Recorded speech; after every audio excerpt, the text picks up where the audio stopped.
TOPS Session 3 begins on Monday, March 23rd and goes until May 14th.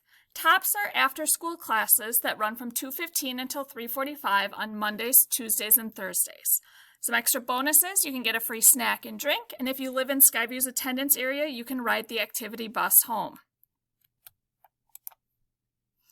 First class is Crafts and Coloring with Miss Stoll in the fax room. There's also K-pop with Mr. Wendorf in room 214, that's in the 8th grade house. Minecraft with Miss Kroc and Mr. Thompson in the 6th grade computer area. And video games with Mr. Young in room 227.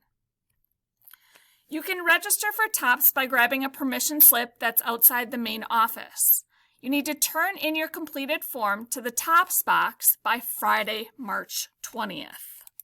If you have any questions, you can come and find Miss Summerling in the 7th grade house.